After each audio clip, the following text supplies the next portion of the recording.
All right, good morning, everyone. Glad that you could make it here on a Saturday morning. Um, and we're going to show you a little short video and we'll get started.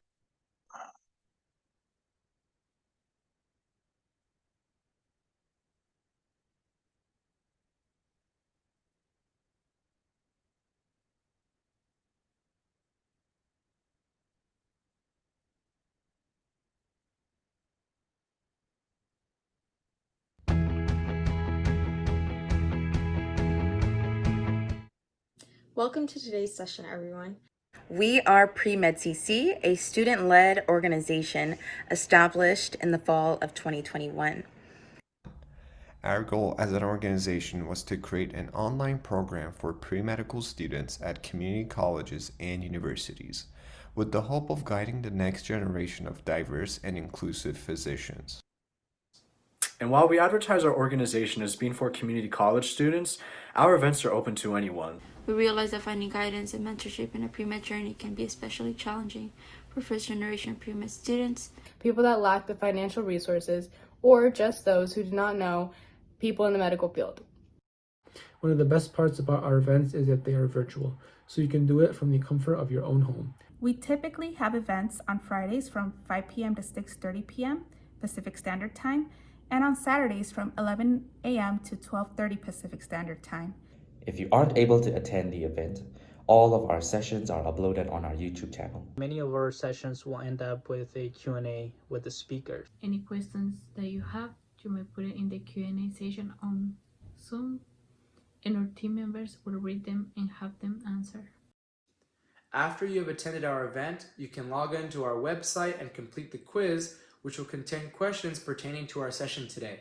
If you score 70% or higher on the quiz, you will be awarded a certificate to show that you attended our session today.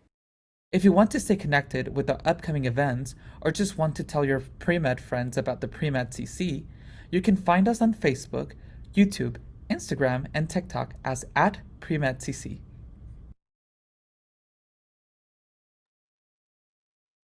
Thank you, everyone, for being here. So Dr. Charleen Green serves as Assistant Dean of Admissions, Outreach, and Diversity at UC Davis School of Medicine, overseeing programmatic and administrative matters related to admissions and student-resident diversity. She leads the community of practice efforts for UC Davis's National Center for a Diverse Healthcare Workforce, facilitating forums and ensuring that stakeholders and community partners successfully create and implement institutional action plans towards a diverse and inclusive learning environment. Dr. Green is also the principal investigator for the Avenue M program, supporting mission-focused scholars on their journey from community college to medicine. Thanks for being with us today, Dr. Green. Thanks so much for having me back, PreMed CC. Great to be here. I will go ahead and share my screen if that's okay. All right, let's just dive into it. I'll try to keep the presentation to a minimum because I want to make sure there's opportunities for everyone to ask any questions they may have. So as mentioned, I'm Charleen Green. I'm from UC Davis School of Medicine. Really excited to be here. This presentation is really about your future in medicine, your pathway, and how to find success from community college to medical school. And again, as mentioned, this is inclusive of community college students, but really anyone who's just interested in finding a path to medicine that works for them. My many hats were mentioned already, but I also want to mention that I also currently have been serving as a adjunct counselor at Consumers River College in Sacramento, California since 2015, as well as a psychology professor at Sac City College. So I work very heavily with the community college population, have a great passion for the community college population as well. And get to work with a lot of pre-health students and have since 2015 been working with them very heavily on their path to their career in healthcare. I really want to emphasize that everybody's journey is different. Your journey is not going to look like your peers, like your neighbor, like your sibling. There's no one way to get to any final destination. So make sure you're on your own timeline and you're not worried about what other people are doing. Another reason I have a ton of passion for the community college student population is I am a community college grad.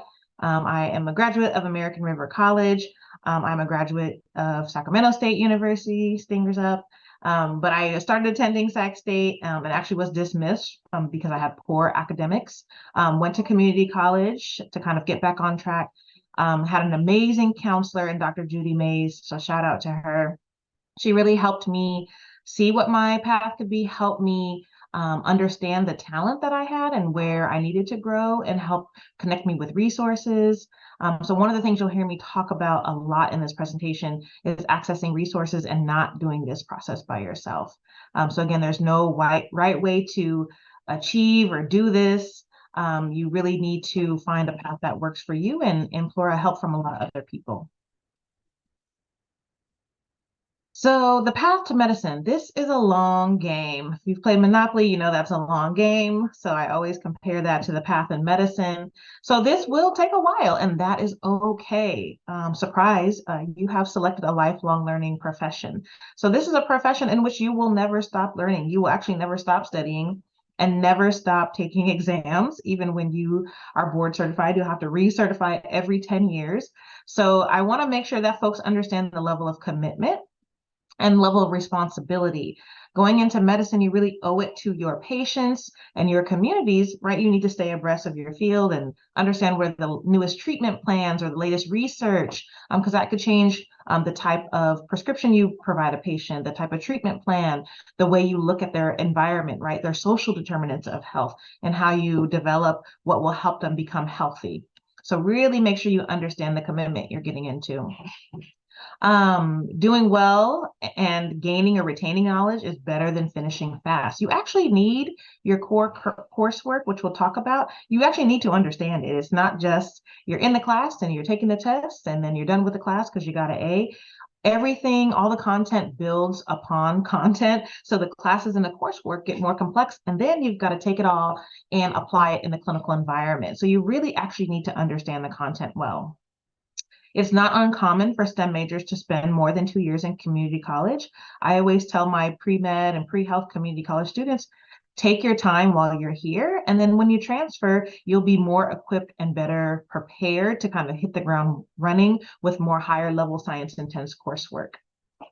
Some of the benefits of a community college environment is smaller classroom sizes, access to various support entities that are more impacted at the university level. So for instance, counseling, wellness, some retention programs like EOPS, Umoja, MESA, tutoring. Those things are actually going to be less impacted at the community college level, more so than at the 4-year level. So make sure you get connected with those resources while you're at community college, and then ask your community college counselors to connect you with folks who are going to be at your transferring 4-year in those same realms. So you make sure there's a nice bridge for your support systems and connectivity once you go to a 4-year. A longer stint at community college actually will be cheaper than transferring and paying university level tuition and fees. So again, taking all you can at community college is going to be financially beneficial for you too. So there's a lot of benefits in going to community college as a pre-health or pre-med major or pathway. So take advantage of those things. Here's just a quick example, and I always say emphasis on example, of a math and science path needed to transfer in certain STEM pathways. So let's look at the medicine kind of vet med trajectory. So of course, it depends on where you have assessed and start in math. So if you start at calc, that typically saves a lot of time. But if you're not starting at calc, that's okay. But this is just to give you a snapshot of what it might look like at the community college level. And I always say this is an overly ambitious schedule. Like, I don't know, I'm a psychologist because I don't do math and science. So for me, Calc 1, Gem Chem 2, and like Principles of Bio or Bio 1, that sounds very scary to me. So I'm not saying this is recommended, but this is just to give you a realistic idea of when you're starting out of high school, or you're just starting out on the pre-med pathway towards starting off on the pre-med pathway in community college. This is what a schedule might look like. So you really want to understand how many semesters it might take, so you're not feeling like, oh, I've got to get out in 2 years. Oftentimes that's not really realistic, and again, that is okay. I'd rather have you go slower and do well than try to go really fast. Okay. So remember what I said, do not do this alone. Please utilize advisors and counselors available to you. I recommend that you meet with a counselor minimum of once a semester. So I always say, once you have you've started your classes, mid-semester is a good time to meet with a counselor, because you can tell your counselor, hey, this is how it's going. This is a class I'm not doing so well in. Should I drop it? Should I withdraw? Should I try to retake it again next semester? Or things are going really well. Can you help me really plan out the next semester's trajectory, so I understand before your registration date happens, what classes I should be taking? Because oftentimes science courses are impacted at the community college level. So you don't want to be waiting 1 second after your registration date to pick your classes, because they may be full, and that could really put you behind schedule even more when trying to transfer, because a lot of these courses have prereqs on prereqs on prereqs. So you want to make sure you have a good plan. So I say minimum once a semester, but more is even better. So you want to make sure you are completing both your general education requirements as well as your major transfer requirements. And most people end up with an associate's degree just going towards transfer anyway. They typically end up with like a general science associate's degree or bio associate's degree. You don't have to get an associate's degree, but most STEM students end up with one, as I mentioned. Most major transfer recs will be very similar with a few differences here and there. So when you're starting to the summer before you're starting to apply for 4-year schools, you really want to make sure you kind of narrowed that down to whatever the top, I would say 2 to 4 or 5 schools, because they might have slightly different requirements here and there. And you want to make sure, if you're going to spend your money to apply, that you have intention and plans to complete what those transfer requirements are. And then make sure you're on the right general education track, right? So there's something called the CSU breadth, the California State University breadth, and that goes to 23 CSU schools, or the IGETC breadth is the intersegmental general education transfer curriculum, and that will take you also to the 23 CSU schools, the 10 UC schools, in-state schools, private schools, out-of-state public schools, including HBCUs. People will ask, well, if IGETC encompasses everything, why would I do CSU? Some students choose to do CSU because there are more class options, right? So IGETC has less course options in each of the GE categories because it goes more places, essentially. CSU does allow for many more classes and options. And so that's why students who know they're going to a CSU typically will utilize the CSU breadth. But again, you can use IGETC for all the above. You do not need to go to a UC school to get into a UC medical school. So I want to emphasize that. A lot of the California medical school applicant pool comes from the UC system. And I'm going to be really transparent. The UC system traditionally has had more support, like health professions advising offices, more STEM track focused programs in the UC school. So they're kind of building up a lot of them. But CSU schools, who historically were actually built for to be liberal arts colleges to build more teachers, they're actually starting to get integrated with much more support for the STEM fields, including pre-health and pre-med majors. So I just want to emphasize that traditionally many applicants have come from the UC system because that's who's applying. But UC Davis School of Medicine, and I'm also the PI for the California Postbac Consortium, which is a combination of 5 postbac programs throughout the UC plus Charles Drew.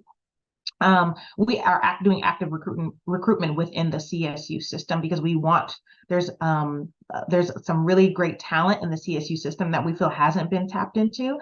There's more CSU schools they're in communities of need, right? Because a lot of students who go to CSU schools typically want to stay a little closer to home. So that's kind of who we're looking for. So I'll talk a little bit about regional recruitment for work, thinking about like meeting workforce needs, but we're actually intentionally looking for students from CSU schools and HBCUs to help us fulfill some of those workforce needs here in California. So here's a big question a lot of people ask me, what should I major in if I'm a pre-med student? So many students end up majoring in like a biological sciences type field because they're completing their prereqs, and that's totally fine and normal. But I always tell people to major what interests you. So yes, you have to meet the prereq requirements, but we have a lot of English, philosophy, history, music majors, and they actually have higher acceptance rates than chem and bio majors, right? Also fewer apply, of course. And it may take a little bit longer to graduate to get all of your prereqs done, but we're really looking at you at UC Davis School of Medicine, particularly as a whole person. We want folks that are well-rounded, that have balance, and you need more than great knowledge of bio and chem to take care of patients well, right? You do need to have a little bit more worldly knowledge, understand behavioral health, understand development of patients, and you get all of those from all of those other courseworks as well. So just as important as it is to understand, again, the sciences, the chems, and all these things that you see, these categories you see on the side that equate to the BCPM score on your application, your primary application called the AMCAS for medical school, are some other fields as well too. So you even see some schools require some humanities as a prereq requirement for their school. That is actually starting to become very common. So when you are a science-related major, of course, the advantages are your pre-med recs are a part of your degree requirements. Your GPA is padded with more science classes, but that could also be a negative if maybe you weren't ready for that science intense course load. Because right, it's really hard to go back and correct for C's and B's even, right? A lot of C's and B's actually take your BCPM down. So that's why a lot of folks might do an informal post-bac at a community college or even do a formal post-bac program as a GPA academic enhancer. Other benefits is it does help you prepare for the first year of medical school, right? Anatomy, physiology, microbiology, all those things are really apparent in the first year of medical school. So those courses will really help you as well. And then just a quick side note, on your medical school application, you do have to include every attempt of courses on your medical school application. So if you withdrew from a class and there's like no W, then that's fine. You don't need to include it, but any Ws, any Fs, any Ds, anything you did, you retook the course and, you know, a failed course and got a better grade, or you did what's called academic renewal at the community college system, where you can actually petition to have courses removed from your GPA. You actually need to put those on your medical school application. So just be aware of that, especially I see a lot of students who maybe sometimes are perfectionists. Like a couple of W's are fine, but students who are like, I'm not getting an A in this class, I'm getting a B. And then they end up with a bunch of W's that they actually have to put on their medical school application. And schools do kind of look at that holistically with the rest of your scores to try to indicate like the pattern, right? And then they'll come to their own assumptions, and that could be good for you, but also could be bad for you. So just be careful with that and really talk to an advisor on what your academic profile looks like, so you have an understanding of what assumptions admissions committees might come to based on your academic record. Okay.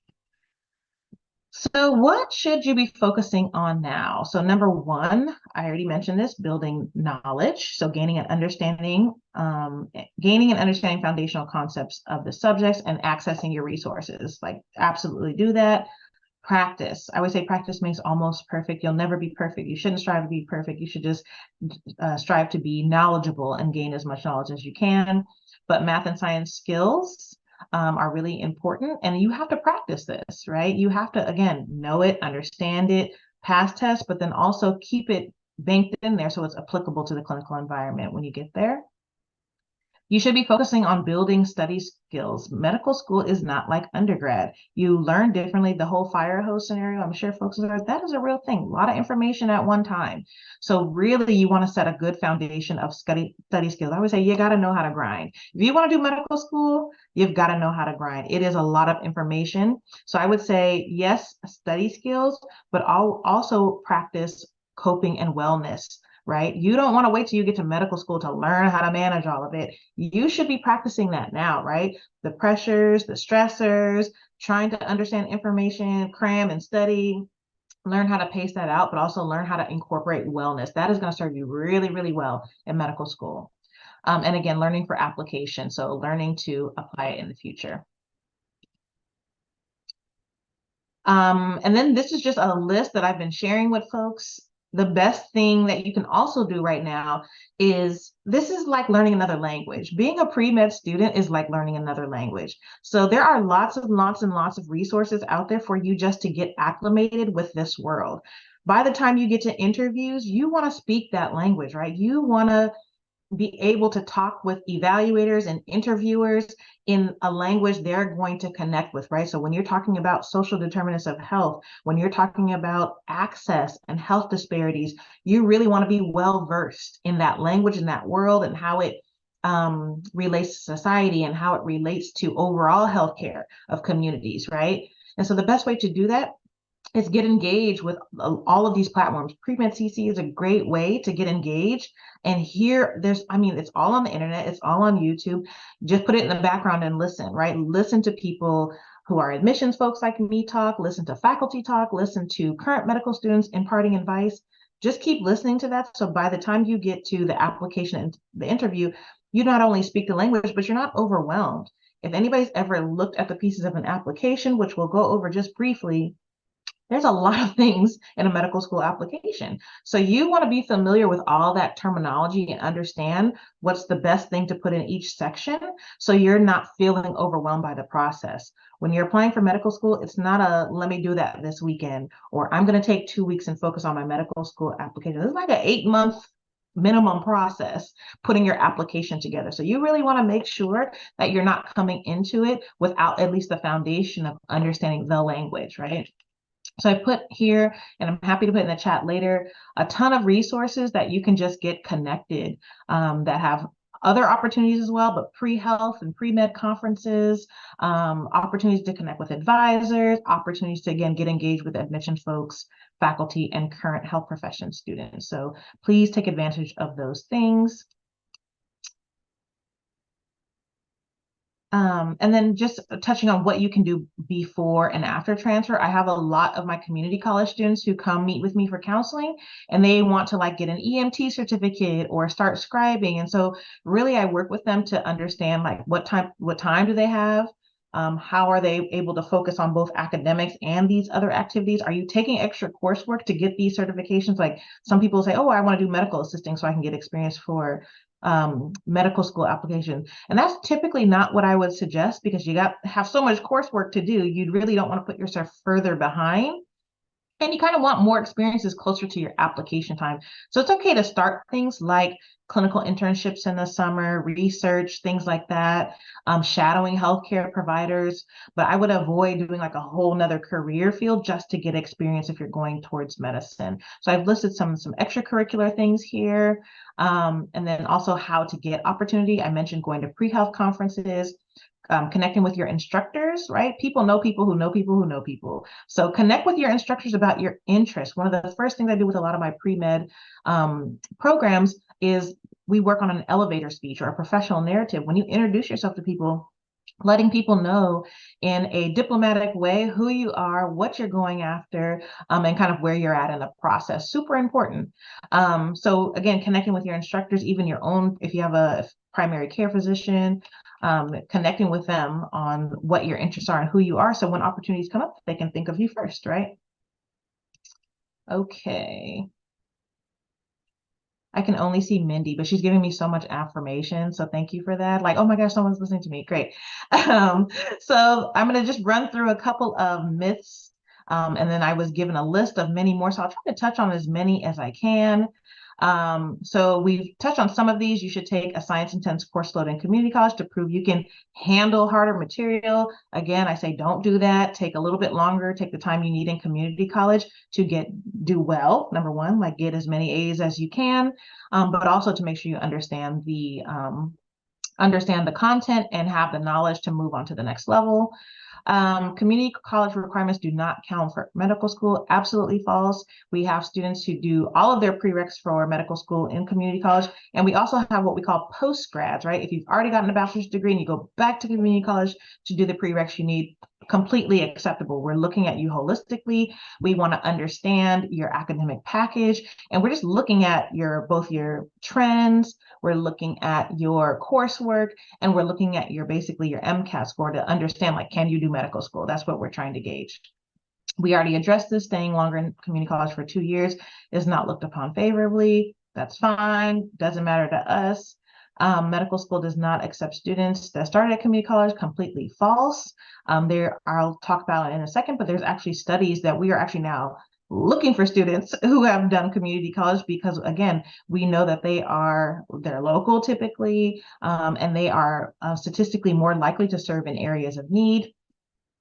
Getting a C in your core science or prerequisite courses automatically disqualifies you for medical school. Completely false. Again, we've had students who maybe had struggles with early science courses, but we're looking for a showcase of improvement, right? We want to see that you continue to trend upward, you were able to correct, and now you're on track and doing better, right? A lot of times we see that in the beginning of college, or we see that at the beginning of transfer, right? You're going to a new university, you're just trying to acclimate and get your bearings, adjust to probably different classroom style of learning, but also access resources. So we kind of see sometimes a dip in it. That, again, that's okay. We're looking overall holistically at how you trend academically. This is a big pet peeve of mine. Taking the MCAT to see how you do is a good way to figure out what you need to work on. Super false. Please don't take the MCAT for funsies. I say this like in a ton of my talks. You should be taking practice exams. You should not be taking the real exam until you are really satisfied with what your practice exam looks like, and you should be assessing if you're satisfied with a counselor or an advisor. People who help people get into medical school will let you know if it's time to take the exam. The exam is too expensive. It is long. It's 8 hours or something like that. And you don't want to just take it for funsies. You want to make sure that you're doing. I think the cost is like $320 now, and I think you get a discount if you qualify for the fee assistance program. I think it's like 120 something. I'm not sure if that's gone up, but it's an expensive exam, and it is a marathon of an exam. So you really want to make sure it counts. Also, medical schools see every single attempt of the MCAT that you take. So you want to be conscious of that. It's okay to take it multiple times. We look at trends again. We want to see improvement, but if you can only take it once, that is ideal. And we've already addressed the last two. Is you don't have to be at a UC undergrad campus to go to a UC med school, and you don't need to be a science major to go to med school. There were a couple of other myths that I'm going to try to address. Let's see, one of these, failing a class in order to repeat it, thinking the grade will be overwritten by the higher grade. So remember, a lot of schools have what you call academic renewal, where you can get a D or F off of your transcripts, or not off of your transcripts, but not incorporating your GPA, but it does stay on your transcripts for graduation. And for medical school, you do have to, again, add every single attempt.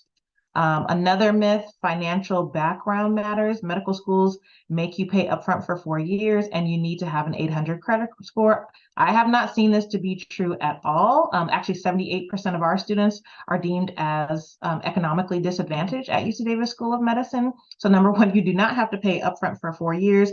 You certainly don't need to have an 800 credit score. Just in transparency, like, I barely have an 800 and I just got there, and I'm 40 years old. So that's really hard to do sometimes. As someone who also comes from disadvantaged background, I'm literally from South Stockton. So that is a completely false narrative. You do not have to pay upfront for 4 years. Most schools have merit and needs-based scholarships. A lot of schools have private scholarships, and then there's also a lot of other kind of like one-off scholarships that your financial aid office will let you know about. And then just note about like medical school debt. I always tell students that this is an investment in yourself. Like, you likely will go into some sort of debt going to a health profession school. If it can be avoided, great, but this is an investment of yourself. And I promise you, especially someone, again, who comes from a disadvantaged background, this is an investment not only in yourself, but future generations. You being a physician opens up doors for your family and future generations, access to education, access to opportunities. So it is really a longitudinal investment you're making in yourself and future generations. Another myth, you can't take breaks during your education and must go straight through. Completely false narrative. So again, if you do take breaks, that's totally fine. Try to do something meaningful in that time that will go towards your application, right? If that's some volunteer service, if that's research, try to make it at least count so that way you're doing something productive. So that way, if you have to explain why you took a certain break, then you're able to say, I was doing this really productive thing. Like I couldn't pass up on, doing healthcare policy and advocacy at the state capitol, or I was doing this amazing research that, is gonna, hopefully contribute to the cure for cancer, or I was doing volunteer work at a women's shelter. Like that was a really important thing because I know I want to do women's health. So again, make it make sense, make the math, make it part of your narrative and make it count, and take that much needed break if that's what you need to do. Some students do, again, I mentioned going to other health professions. So I've had some students who say, oh, I want to become a nurse first so I can get clinical experience before applying. And this is a pretty much false narrative. Again, nursing prereqs are a little bit different than medicine. So really you're adding a lot to an already really long timeline. And then there are nurses who have gotten in, but I'm gonna be honest with you, when we look at applications and we see nurses or those who have like PhDs in infectious disease or other areas, they have gotten in. But you need to make sure your why medicine is really, really clear, because they're going to want you to prove, well, you're already helping people and you're already in healthcare. So why do you want to do this now? Like you're already doing this. So they're going to really make you prove why medicine, and probably be a little bit harder on you because you are doing a whole nother career that is closely related.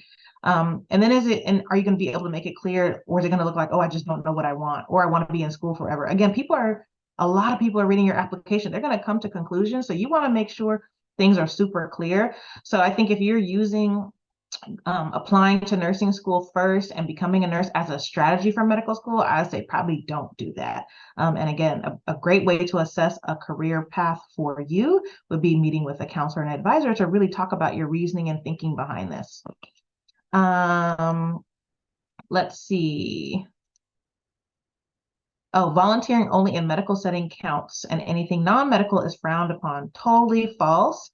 Again, every medical school is going to have a different vibe. So for us, we really are like more into what did you gain from the experience? What community did you serve? Do you understand diverse perspectives? Have you worked on a multidisciplinary team? What other skills do you bring, right? So it's important to put things on your application that make you you. So if you were, for instance, it's really hard to be a college athlete or play classical piano or do, I don't know if this is a thing, competitive ballet dance, whatever, right? So think about the things that you bring to medicine and think about the attributes you get from your experiences, right? So all of those things, probably teamwork, probably discipline, probably great time management. All of those things are important in becoming a physician. So doing other activities, volunteering at, again, community health centers is great, but also volunteering at, I mentioned a women's shelter, that is not really directly related to medicine, but maybe working with a population that you want to. So all of those things are important if they're important to your journey and they make you you, and they've inspired you and help you kind of explore yourself on your road to medicine. They're all important.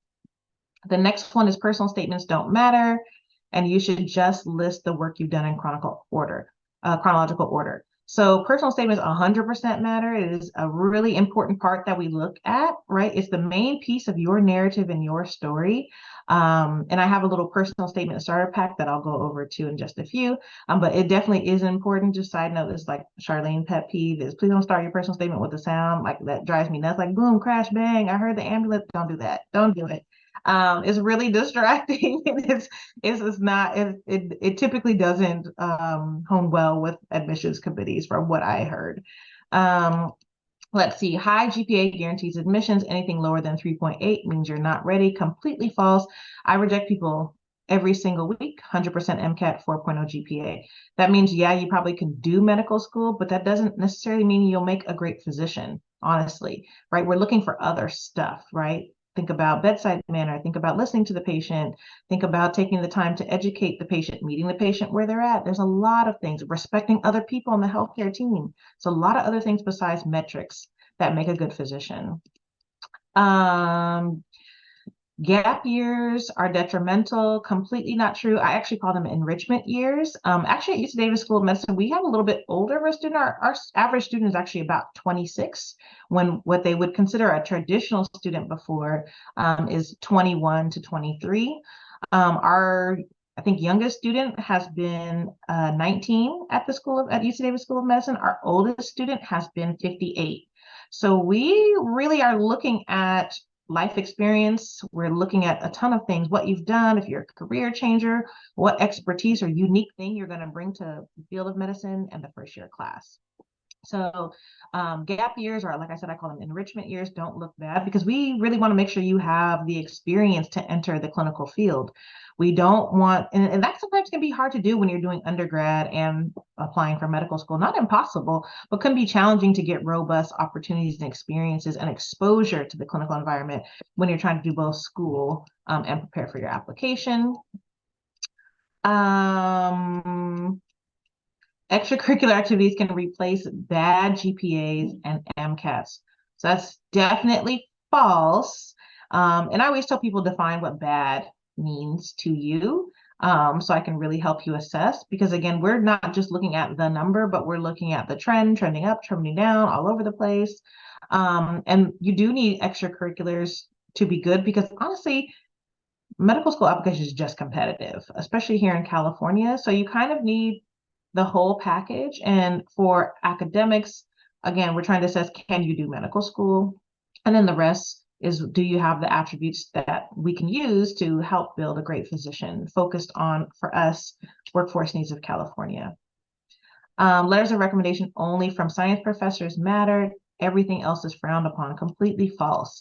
It's great if you can get a science professor to attest to your academic ability. That's awesome. But it definitely isn't the only thing that matters. I'd rather have a good letter than a checkbox letter. Like, I need a letter from a science professor. I'd rather have a letter that says, this person was incredible. Like, I would want this person to be my doctor. And that could be from your, manager at a retail, from your coach that you played sports with, from someone that you work with in a clinical environment, right? Sometimes people ask me, well, a nurse manager managed me instead of like a physician. I have that nurse manager write you a letter if they felt like you were a great addition to the team, and they can write you a good letter. That is going to be more impactful than a letter from a science professor or a physician that wrote you a generic letter, or maybe have the grad student write you a letter. Your pronouns are incorrect and they didn't take the time to really put some thought into it. So just take my advice on that one. Going through some more of these. Having a family can be detrimental, and you should not mention if you have a kids and a spouse. So again, your family is part of who you are, and if you have kids and a spouse, I would want to go to a school that looked down on that. I'd want to go to a school that supports me. And I get you're just trying to get in, but again, think of all of the things that having a family and a spouse contribute to you as a person. Certainly I am a mother of two, and my mother also lives with me, and I also have a husband, and I have a spouse. So all of those things also make me really patient, right? Make me equipped to handle probably challenging situations, give me some life experience that maybe some of my peers don't have that I can contribute. So those are all pluses in my book. And even we have many single parents actually at our medical school as well. Let's see. And then there were some UC Davis specific ones that I'm going to just address really quick.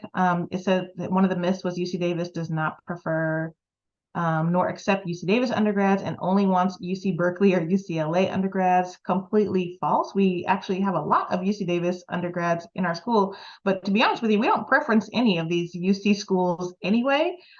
We're looking at the person holistically as a person. So again, I think UCLA turns out a lot of people into the pre-med system.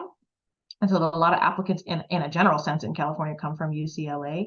But we don't have a preference for, honestly, any undergrad. We're actually really not looking at that in our assessment of an applicant.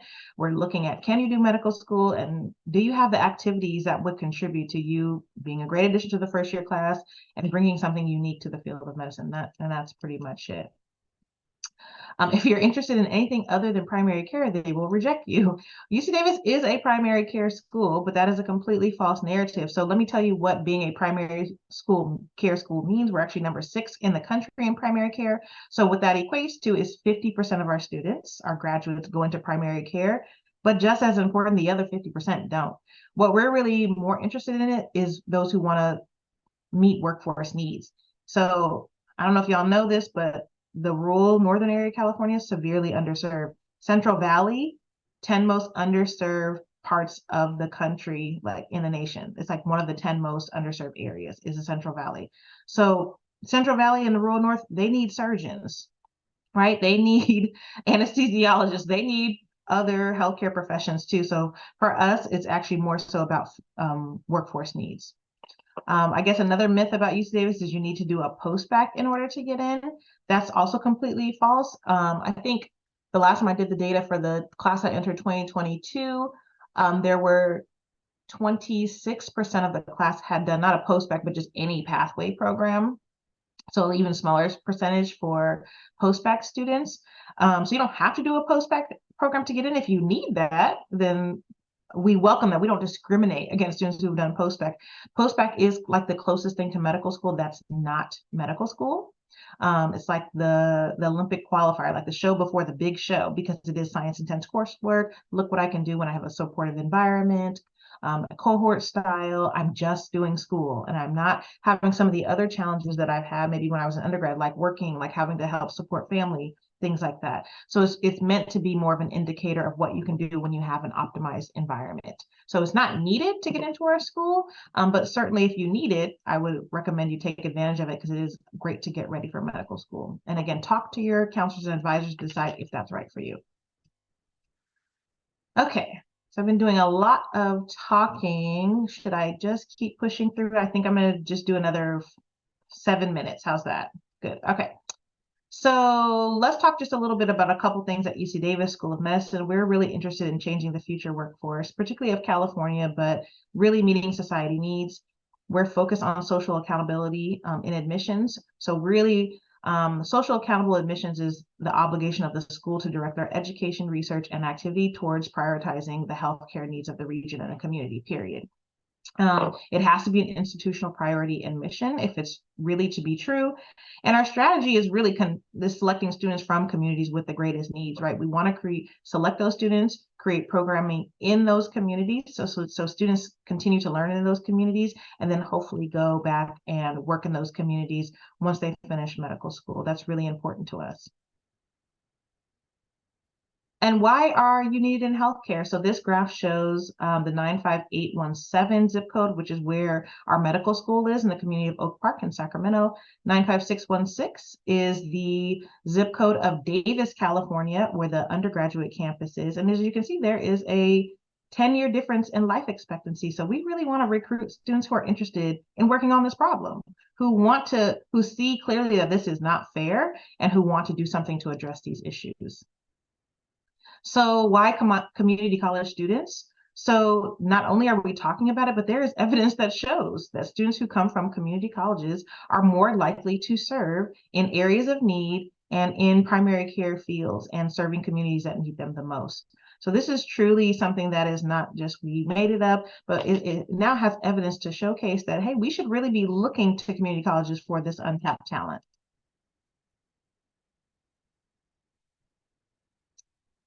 Okay, so just a few application pro tips to start thinking about. Build your network now. Keep documentation of all of your activities. You've got to tell your story with your whole application. Don't have us guessing who you are. Don't let us come to our own assumptions. Be authentic, be vulnerable. Have people who get people into medical school review your application. Look at your entire package.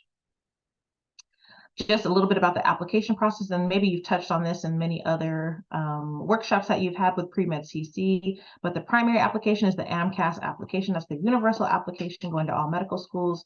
Then schools will look at that and send you a secondary app. They'll review it again, and then hopefully you'll be invited to an interview. It's going to be either traditional or MMI. At UC Davis, we use the multiple mini interview. It's kind of like speed dating and reality TV. You're meeting with a bunch of different interviewers for a short period of time, around 6 to 8 minutes. and then the committee will review all of your application, including your interview, for a final decision. Here's the requirements for UC Davis Med School: MCAT within 3 years, bachelor's degree, year of bio, year of Gen Chem, year of OChem, or we'll take biochem for that second year of chem, and then a year of physics. This is the personal statement starter pack I was talking about. This is, again, starter pack, not the final product, but this is just, you need to get words on the paper. When did you know you wanted to go into medicine? What have you done within your scope of a pre-med to foster and grow this passion? What will you do with medicine, or what will you contribute to the field of medicine? All right, in my last 3 minutes, I'm going to touch on Avenue M. I'm the principal investigator for Avenue M, which is one of the California Medicine Scholars programs. There's a total of 4 of us.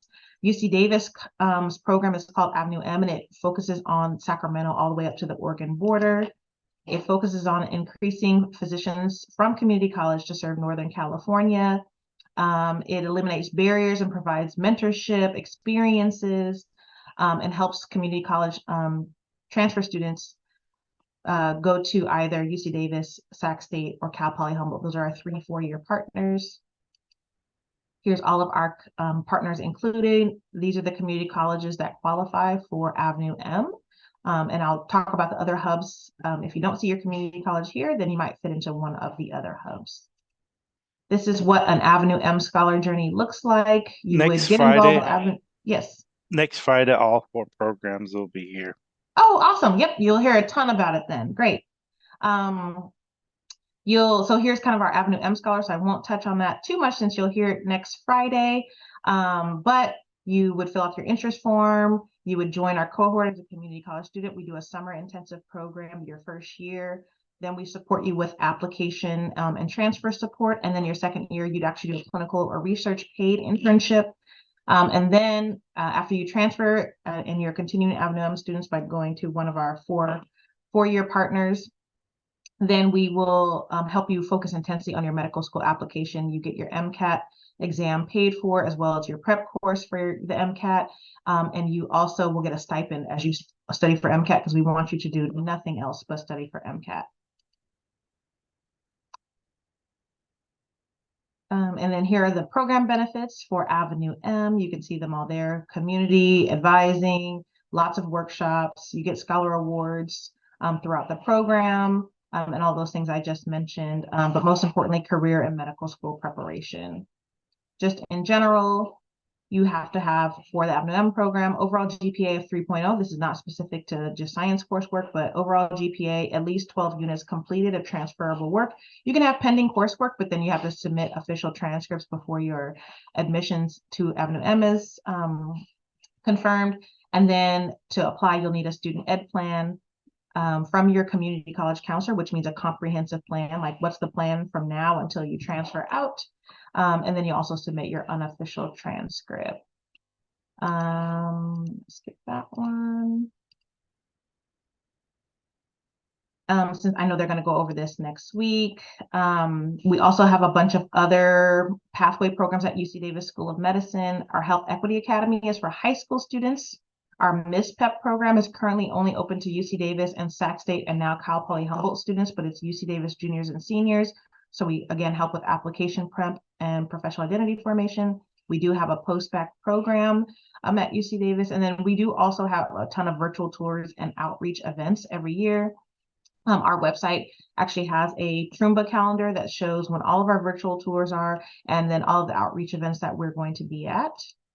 And as mentioned here, the other California Medicine Scholars Hubs, who you'll hear from next Friday. So hopefully you see your community college there. But if not, feel free to reach out to us. We're happy to connect you with referrals to other folks that can help support if you're not eligible for one of our hub programs because you're not at one of these community colleges. I think I'll stop there so that way there's time for questions. But here's all the contact information for both Avenue M as well as UC Davis School of Medicine admissions. The Avenue M application is due October 31st. So please don't delay if you would like to apply for Avenue M, and make sure you schedule with a counselor today. So that way you can get your comprehensive education plan put together for your application. If you do have any challenges with scheduling an appointment, please just email us and reach out to us. We're super flexible, happy to accommodate some exceptions. So let us know.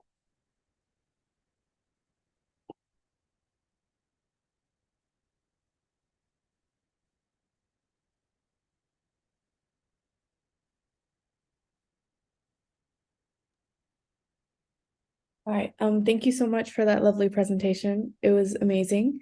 And we do have a couple questions in the chat, so I'm gonna just start with one. So the first person says, hello, I didn't actually go to community college, but I've been following Pre-Med CC for some time now. I had a difficult 2 quarters at UCLA due to an illness, and it shows on my transcript. Can you speak on filtering out based on GPA in medical school admissions? At what point do schools like UC Davis filter out based on GPA? And could a stellar MCAT score save things? I'm proud of my activities at UCLA, but I fear that admissions won't even see them due to my science GPA. Yeah, so again, every school is different how they look at GPA and when they look at GPA. So at UC Davis School of Medicine, we actually look at every application, which is why I tell applicants we're so slow, because they're always calling us like, hey, I submitted my secondary like so long ago, haven't heard anything. We're so slow because we actually look at every single application, and we have 8,200.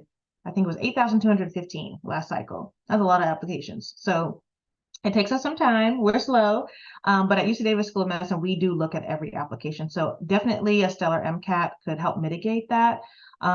We don't disclose what our automatic secondary thresholds are because we do look at every application. We just, if they have a certain GPA or MCAT, and also we look at region, like NorCal people, there's like we're highly prioritizing like the areas of need. So it just means it's not really like, will you get a secondary? It's when will you get a secondary, essentially, depending on if you meet kind of what we assess as like ability to handle medical school, like you can handle the academic rigor. So we will look at your application regardless.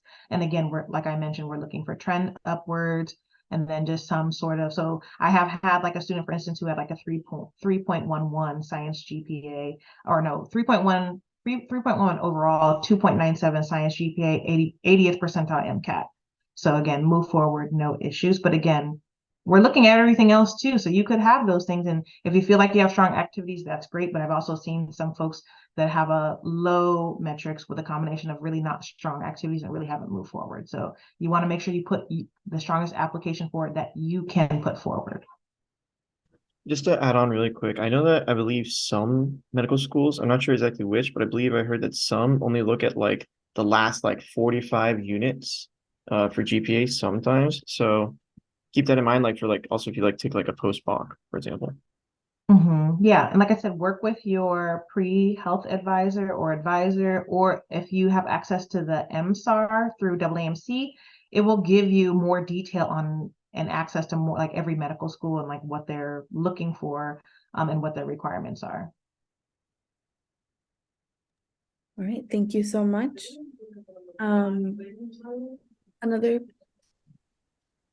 Another question that someone had was, one classmate who is also a STEM major, she said that getting an associate's degree is going to affect your application for medical school, and that she was told not to get an associate's degree in college. She just wanted to clear that up. Yeah, it's not necessary to get an associate's degree. As I mentioned, most STEM students end up with an associate's degree due to the number of like courses that you have to complete, and you also have to complete GE just to transfer, but it isn't required. But I would tell that person, hey, I would just check with your community college counselor to see if you ended up getting an associate's degree, because it's your piece of paper, you earned it. But we're not really looking at that for like medical school admissions. Now I look at it as far as our data, because I actually do report out a number of how many students started at community college and were transfer students. So I report that in my data, but not if they achieved associate's degree, more so if they were a transfer student. Yeah, and my other thing that I would add is that don't listen to your classmates and friends who don't know anything about medical school admission. My advice of the day. I know y'all, if y'all have had me here a couple times, and I'm gonna say, child, stay off of Student Doctor Network. It is not good for you.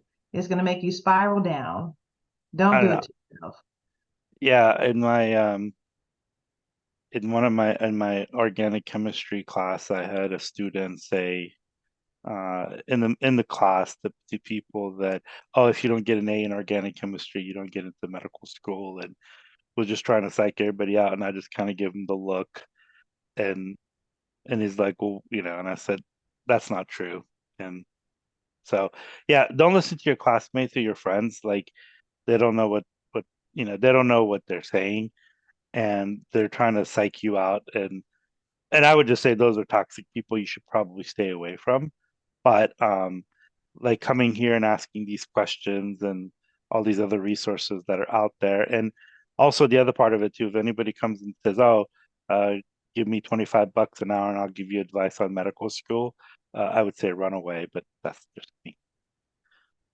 I'm really glad you brought that up because you can access people for free. I typically don't do talks for anybody that charges students money because that's just me. So all those websites that I put up, those are free accessible services to you. You should not be paying folks to give you advice or work on your application. There's opportunities out there for you and people who want to help you and people whose job it is to help you. So keep that in mind. Alrighty, And we have also folks like Dr. Green, and all these folks that come here every week. I think next month we have Dr. Henderson and the 5 other UC medical schools are going to be on. So at the same time, we could ask them these questions. So there's plenty of opportunities you could get that and to get your questions answered, and your classmates are not the one. Okay, so our next question is, if should you disclose or when should you disclose that you have a disability? So I always say, again, this is why I say, so first, if that's essential to your story, then you should disclose it when you want to disclose it. Just like I mentioned about having a spouse and children, I want to go to a school that values the diversity and the unique perspective I'm going to bring to medicine. I'm actually a huge advocate and partnered with Docs with Disability, which is a podcast. If you have not checked that out, please check it out. It's run by Dr. Lisa Meeks and just a host of incredible faculty and current medical students who are either have done medical school with disability. So please check that out for resources. But again, you need to be true to who you are. And if that is essential to your story, you should include that in your story. Also, schools have this thing called technical standards, which if you look on our school of medicine website, we have that in our applicant handbook. So yes, there are things that you need to do to be able to do medical school, but it also has an outline of how you can access accommodations for the application, for the interview, for every step of the way. Every school should have this. And if they don't, then you need to inquire about it. So again, your disability should not be taken as a thing that we don't look at in our evaluation of applicants as far as a negative. For us, it's a positive because, again, UC Davis is interested in diversity in every way. And those who do have disabilities come with a unique perspective that is going to improve patient care. So you should utilize that in your narrative about how you want to use your experience, your perspective to make medicine better. Yeah, next week we're actually going to have 3 physicians. One of them is in a wheelchair, another one has cerebral palsy, and I believe another one has a limb missing that they're going to talk about that. And then there's a lot of people with learning disabilities. One of my friends is an orthopedic surgeon, and he has dyslexia, and he's doing fine. All right. Our next question is, I am a non-traditional student from NorCal, but currently working in Philadelphia, where I stated as my current residence. California being my permanent state, does UC Davis filter out of-state students? So we look at every application, but we're super clear that we value California residents and those with ties to California. So if you indicate your permanent state as California, then that would, again, meet our filters. But again, we look at every application because we're still looking for folks who have strong ties to California. But if you're an out-of-state resident and you don't have ties to California, like honestly, unless you like won the Nobel Peace Prize or you're like open like some amazing nonprofit. So we have had out-of-state students, but it's less than 5% every year.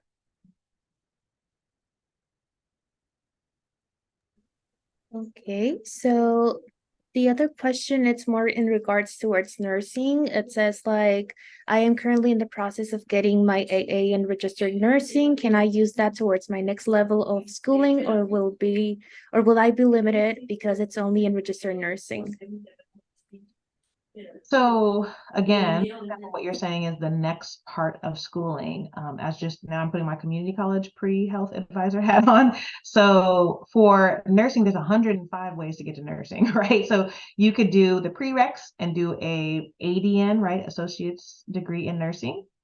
And that would mean you're attending like a 2-year program, and it's not a bachelor's degree. You could also do your prereqs for transfer and attend a nursing program at a 4-year, like Sac State has a BSN program.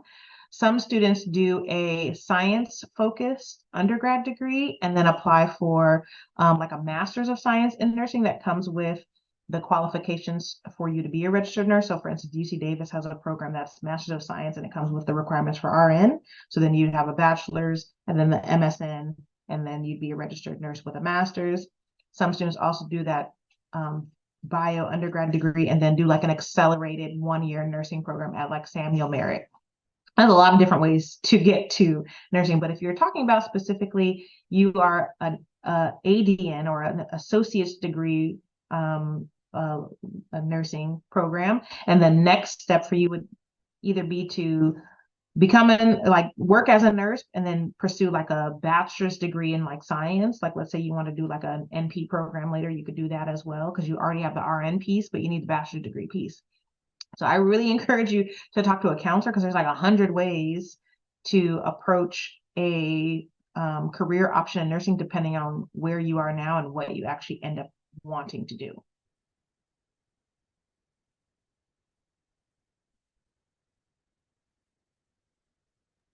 All right, so our next question is, I heard from someone that having certain illnesses can keep you from medical school. Is that true? And if so, to what extent is it true?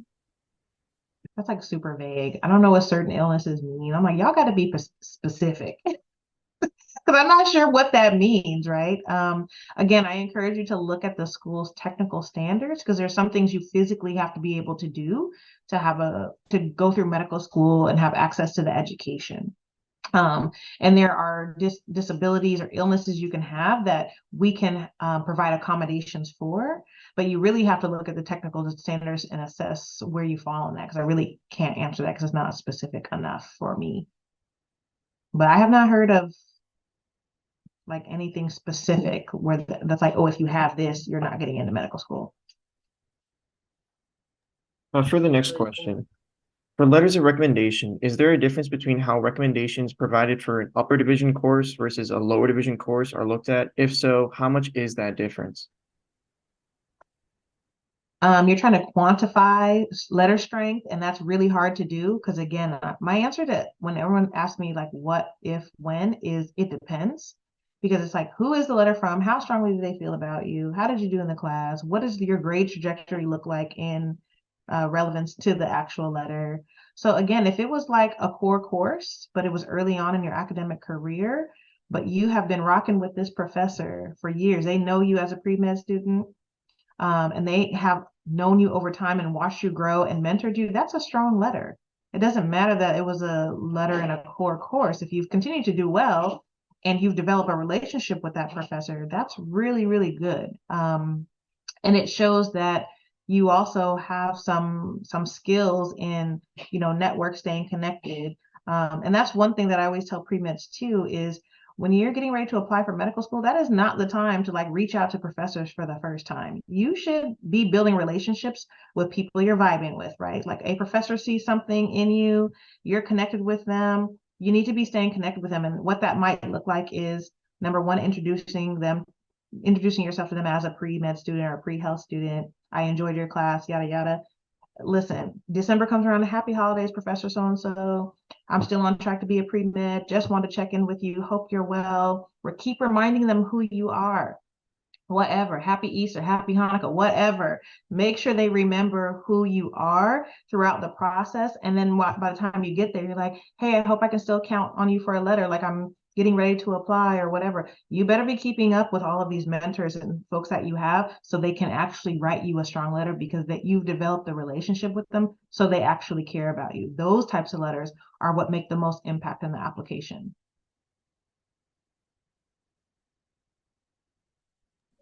Wonderful. Okay, so the next question, it's if medical schools accept dreamers without DACA, or do they need to be like the US citizen?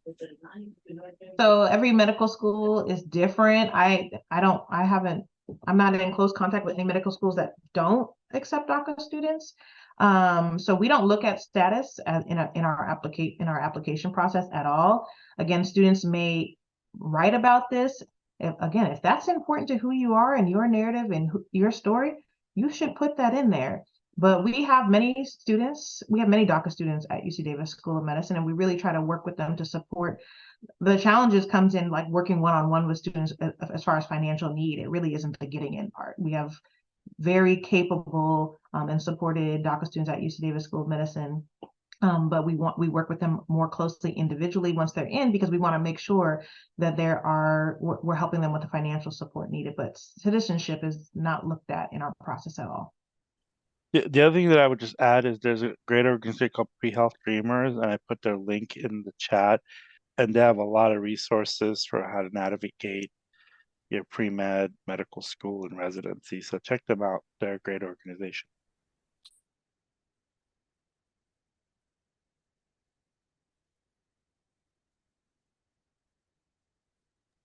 All right, so our next question is, does being a CNA look good on med school applications? Does anything look good on medical applications? So yes, because you've had some clinical experience, but I would want to understand your journey to, being a CNA, and then like, oh, your narrative needs to include something about when you were like, oh, I made the switch to, I really want to do medicine. How did that happen? What did it look like, right? I was working as a CNA. I supported some incredible physicians. I learned a lot about holistic patient care. I learned a lot about serving this particular community. And I had the encouragement and I never thought I could be a physician, but this particular faculty member or physician really encouraged me, like, you got to make the story, tee up to why medicine, right? So yes, it looks great because now you have firsthand experience of a clinical environment. You understand multidisciplinary and care teams. You understand how healthcare centers work. You understand what a mess insurance is, some of the challenges around that. You understand access and inequities in access in healthcare. So it's going to give you a lot of good experience that is going to be very valuable for medical school and becoming a physician. So just make that transition clear.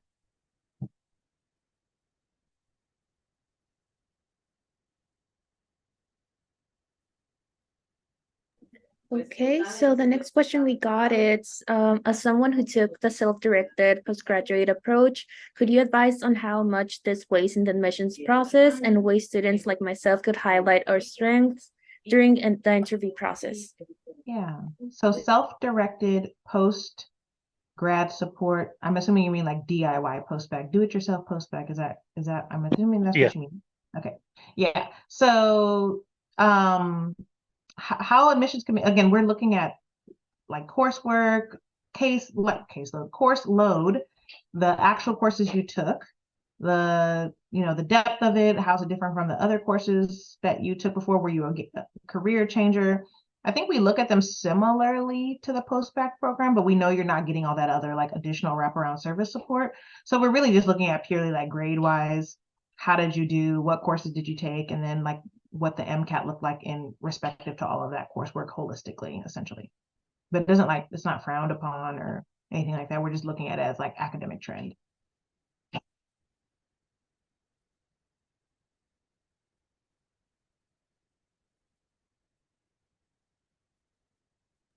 All right, another question we have is, do medical schools only accept letters of recommendation just from college professors? No. So you should have at least maybe one academic letter minimum. But really the rest of your letter should come from stuff you're doing, right? Especially if so on your application, you're able to deem if something's like your most meaningful activity. So if you have something that you're saying is your most meaningful activity, you better have a letter to back that up, because it's going to look crazy to admissions committees if you're saying this thing is like most meaningful and led me to medicine, and then you have no letter to showcase that. Like, did you not get to know the people well enough? Did they not believe in the work ethic or the work that you were doing? Did they not value what you brought? So it's not going to look good if you don't have a letter for something that's most meaningful. And the exception to that is like if the place went out of business, which that happens with nonprofits and things like that. So that's why I say you better be keeping in touch and sending holiday cards or whatever to people who you feel like had an impact on you, and you are thinking of using them for a recommendation letter. Alrighty, for the next question, how does EW or excuse withdrawal impact admissions, and how does it look? Yeah, I think it looks fine. We don't want to see like trending habits of this, but I think it's more acceptable because this is very prevalent on a lot of students post spring 2020 when the pandemic happened. That's like a thing we see on applications. So that's not an unusual thing. At UC Davis School of Medicine, we actually have specific admissions committee training geared towards like changes from the pandemic, like seeing EWs, like seeing online coursework more, like seeing activities that maybe are not longitudinal and don't have as many hours because prospective applicants just couldn't get those experiences right during the pandemic. And it's been challenging to now network and start over for people. So we actually have specific training tailored to like post-pandemic, I call it drama, but so things like that.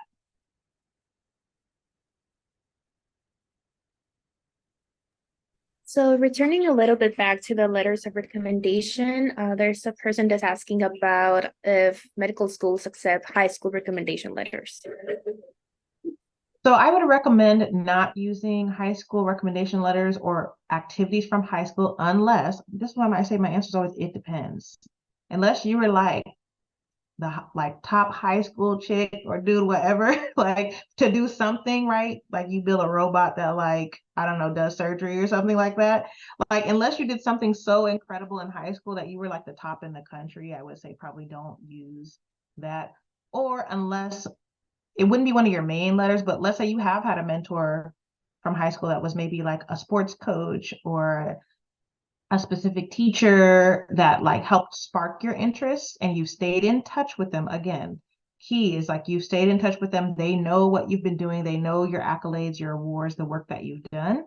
Then that can be a letter, but it certainly couldn't be like one of your main letters you're expecting to have like heavy weight, but it could complement for sure other letters, right?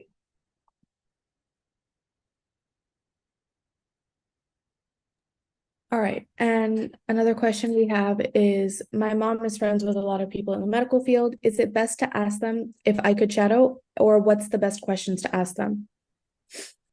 Yeah, so first, I hope I don't need to tell y'all this, but clinicians are very busy. So number one, yes, I think you should reach out to them for support. And I always tell pre-med students, reach out with all you got. Like, I don't want to spend 10 emails figuring out what you want from me. Okay. So reach out with information. Hello, I am the daughter of so-and-so. I am the child of so-and-so, whatever. Here I am interested in being a pre-med student, or I am a pre-med student. I'm really interested in learning from you. Can I start with an informal interview? Can I just interview you and get to know more about what it is that you do, and get to understand more about like, what is your lifestyle like? What do you like about being in this healthcare field? Here is my CV, or here are some things that I've done recently related to healthcare. I'd really like to expand my knowledge because I'm exploring this career field, right? So you start with an informational meeting, a phone call, 20 minutes even. Then you can say, wow, are there opportunities to shadow you, or do you know of anybody, right? Somebody knows somebody who knows somebody. So first you have to develop the relationship, and then you make, additional asks of, I really am looking for some hands-on experience. If you hear of anything, if you know of anything that involves research or clinical engagement, I would be so open to doing that. I will make myself available, blah, blah, blah. And then don't be flaky. Don't schedule time with people. And now, oh, it's my grandma's birthday. Love your grandmother very much, but then you should have checked that first. That's one thing that clinicians do not like, is when they put themselves out for you. It's very hard to get people into clinical environments, especially the bigger systems. I always tell people it's almost a little bit easier to get into some of the community health clinics as volunteers and things like that, because sometimes it's like a background check and, you know, maybe you do like some health screenings, like TB test, blah, blah, blah. Getting into UC Davis, I don't even have my own students at UC Davis, bless their hearts, but it is very hard to get into UC Davis Health as a volunteer. It is hard. You have to go through a lot of clearance, HIPAA stuff, all of that stuff. It's a lot. So if people are doing all of this work to get you an opportunity to do something, you better make sure that you have the time, that you're being respectful of people's time, and you're showing up and being engaged with whatever. I don't care if you're bored, learn something, take something from it. If it's not what you expected, learn something from that opportunity, and then utilize that to take the next steps to connect with other opportunities. Yeah, and I just put a link in there. We had a 2-hour presentation, and there's templates and instructions and things that you should do in asking and how to ask, and also what to do during the shift, like how to dress up, showing up on time, all of these things. So spend some time going over that. And we have also templates of emails and letters that you should write to people on how to approach them.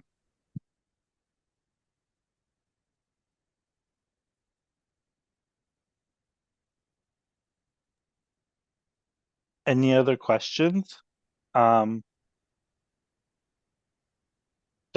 Anybody else? If you don't have any other questions, we'll let Dr. Green go. So this is your last chance, or shoot. What is that thing? Shoot your shot. Yes, thank you.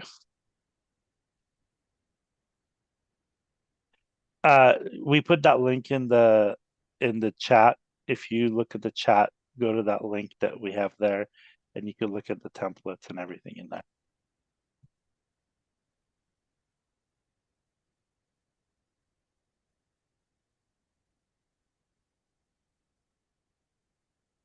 All righty. Well, if nobody else has any questions, we will let Dr. Green go.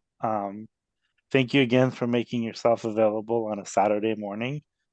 I know that you're busy during the week, and you could only find a time on your day off to come and speak to us. So we really appreciate having you. And